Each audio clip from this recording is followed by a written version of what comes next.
գալստյան վարկերի տոկոսադրույքներին եմ ուզում անդրադառնալ այս որոշման համատեքստում, ուրեմն մինչև 1 տարի տևողությամբ վարկերի տոկոսները ըստ կենտրոնական բանկի հաշվետվությունների 14.6,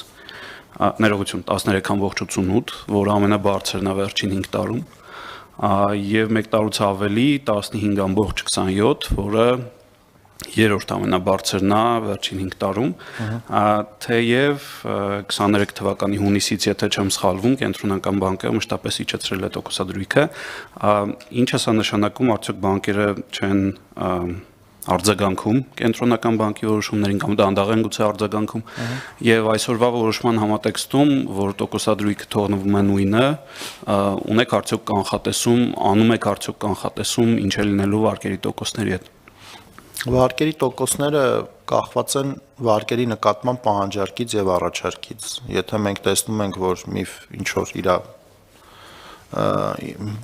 պրոդուկտի նկատմամբ կա հսկայական պահանջարկ, որը պայմանավորված է այլ գործոններով, օրինակ, չգիտեմ, հիպոթեկի շուկայում կա հսկայական պահանջարկ, որովհետեւ կա պետության ծրագրերը, կամ դրանից հետո այն մարդիկ, ովքեր որ ձեռք են բերում բնակարաններ, իրենք պետք է վերանորոգեն իրենց բնակարանները, այդ տիպի պրոդուկտների սպառողական վարկերի նկատմամբ կա հսկայական պահանջարկ, այդ գործոններն են, պահանջարկից եկող գործոններն են, որոնք ըստ էության թույլ չեն տալիս, որպեսզի վարկերի տոկոսները ավելի արագ ճշգրտվեն ներքևի ուղղությամբ։ Ինչ վերաբերում է վարկերի ընդհանուր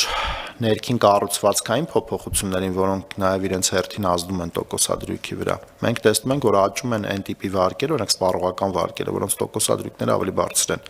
Ու քանի որ այդ տիպի վարկերը Հայաստանում տրվում են հայկական դրամով, վերջին մեր օրենսդրական փոփոխությունների արդյունքում բնականաբար միջին կշռված տոկոսադրույքը գնում է վերևի ուղղությամբ։ Այսինքն կառուցվածքի փոփոխության արդյունքում էլ երբ որ այդ տիպի վարկերը աճում են, որոնց տոկոսները ավելի բարձր է, իրանք ընդհանուր միջին տոկոսադրույքը, որին դուք հղում արեցիք, իրանք տանում են վերև։ Ինչ վերաբերում է մեր կանխատեսումներին,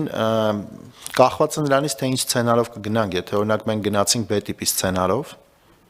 որը որ ըստ էության այդքան ցանկալի սցենար չի, բայց ամեն դեպքում ռիսկերի մեջ մենք իր մասին խոսում ենք։ Դա ենթադրում է, որ տնտեսությունում տեղի ունենալու պահանջարկի թուլացում նվազում։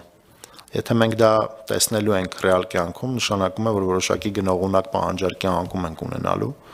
ինչը ենթադրում է, որ վարկերը այդքան չեն վերցնելու, որովհետև եկամուտները չի բավարարելու, բնականաբար եթե պահանջարկը այդքան չեղավ, միգուցե տեսնենք որոշակի նվազում նաև վարկային շուկայում։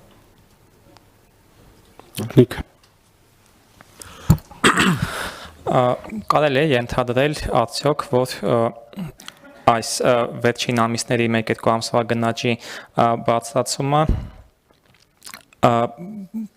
ապրանքների առաջարկով է պայմանավորված, ոչ թե պահանջարկով, եւ ըստ այդմ արդյոք կարելի է ենթադրել, որ այդ քաղաքականության պատասխանը, այսպես ասած, կենտրոնական բանկի կլինի ավելի զսպված, քան եթե լիներ պահանջարկի շոկ, այսպես ասած։ Այո, միանշանակ ճիշտ եք ասում։ Հիմա եթե դուք նայեք 2.5-ի կառուցվածքը, դեղինը դա հիմնական մասն է, որը սեզոնային պարենային ապրանքներն են, այսինքն իրանք բացառապես իրանց մեջ ներառում են առաջարկով պայմանավորված գործոններ։ Երկրորդ մոխրագույնը դա ոչ սեզոնային պարենային ապրանքներն են, այսինքն եթե այդ երկուսը իրար հետ գումարում եք, դուք տեսնում եք, որ այդտեղ volatile կամ տատանողական կոմպոնենտը, որը որ մենք ունենք, բավականին մեծ է, ուստի մեր արձագանքը բնականաբար լինելու է զսպված, քան եթե դա լիներ օրինակ պահանջարկով արտահայտված, որը այն հիմնական մասն է գրաֆիկի, որտեղ մոխրագույնը տեսնում եք, որ կապույտը կամ ծառայությունները, որը որ հսկայական աճ են ունեցել նախկինում, հիմա այդ աճերը շատ ավելի մեղմ են։ Մյուս կողմից նաև այդ ընդլայնված տեքստում հաղորդագրության նշում եք, որ նաև իջել է մասնավորի եւ տնային տնտեսությունների պարտքային բեռը, ինչը կարող է նշանակել պոտենցիալ պահանջարկ խնայողությունները ծախսելու հաշվին, բայց նշում եք, որ պահպանվում է անորոշություն այդ ծախսերի ուղղությամբ։ Ըստ ձեզ ինչով է այդ անորոշությունը թելադրված, անորոշության զգացումներով, թե ծախսի պոտենցիալ ուղղությունների միգուցե ոչ հեռանկարային լինելով կամ պակասով։ Ես կարծում եմ առաջին տարբերակով է պայմանավորված, որովհետև ընդհանուր գլոբալ մեդիադաշտում են ինչ որ մենք տեսնում ենք, լուրերը հիմնականում ուղղված են մարդկանց պահանջարկը զսպելուն, քան դրթելուն մարդկանց նոր ծախսումներ իրականացնել։ Եթե կարելի, այսինքն կարծում եք, որ այդ խնայողությունները, որոնք կուտակվել են, այդքան արագ չեն վերածվելու ծախսերի այդ պատճառներով։ Կնայենք, կդիտարկենք, բայց հուսամ չէ, որովհետև խելամտության չափը միշտ պետք է տեղում լինի։